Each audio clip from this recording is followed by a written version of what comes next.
At a diplomatic conference held in Luxembourg in 2007, the international community, under the auspices of the International Institute for the Unification of Private Law, or UNIDROIT, adopted the Luxembourg Protocol to the Convention on International Interests in Mobile Equipment on Matters Specific to Rail Rolling Stock.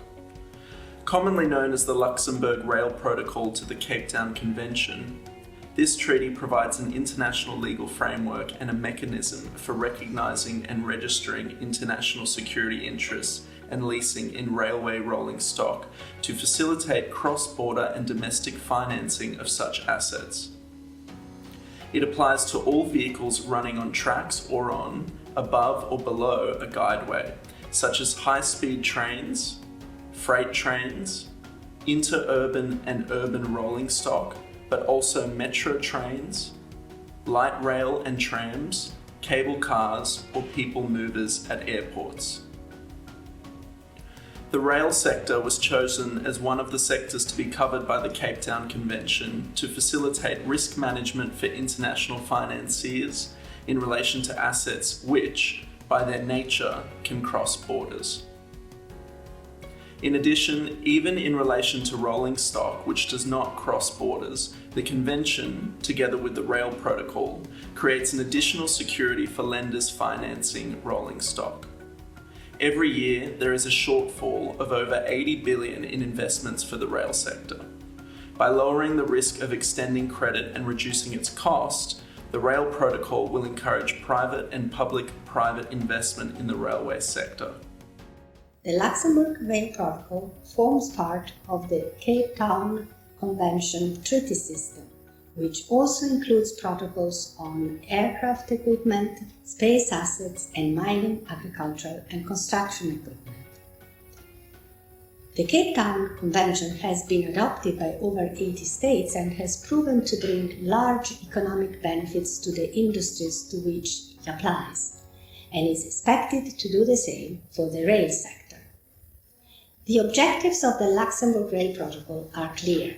It seeks to facilitate worldwide more extensive private sector finance for rolling stock, to reduce barriers to entry to the rail sector, and to resolve cross-border legal issues in the recognition and effectiveness of creditors' rights. This will encourage more diverse and less expensive private sector finance for railway rolling stock.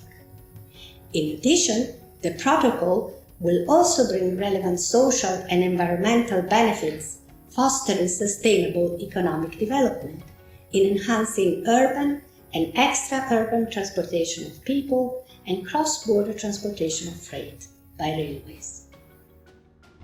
Studies which have examined the direct microeconomic benefits of the Luxembourg Rail Protocol showcase that savings due just to the reduction in transaction and financing costs achieved by the Luxembourg Rail Protocol will amount to over 1.3 billion euros for South Africa, 13.9 billion euros for 9 states part of the Commonwealth of Independent States using the 15-20mm gauge, and 19 billion euros for 20 countries in Europe. Shifting from road to rail will deliver savings of 70 trillion by 2050, as well as a reduction in carbon emissions by over 7 gigatons, while also reducing congestion. The Rail Working Group is an industry-led group tasked with promoting the Luxembourg Rail Protocol. The Luxembourg Rail Protocol is expected to enter into force in the near future. It already has several contracting states and the approval of the European Union. Additionally, many states have already signed the treaty and are presently working towards ratification.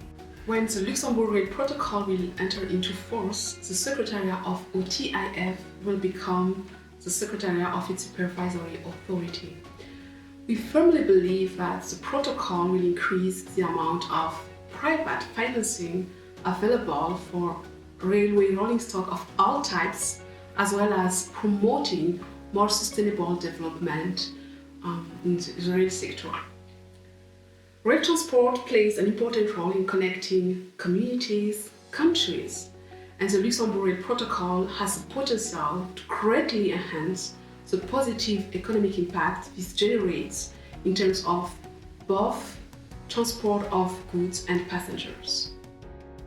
The protocol will provide an excellent tool for all stakeholders in the rail sector and will allow all states and the international community to move towards achieving many of the Sustainable Development Goals of the United Nations.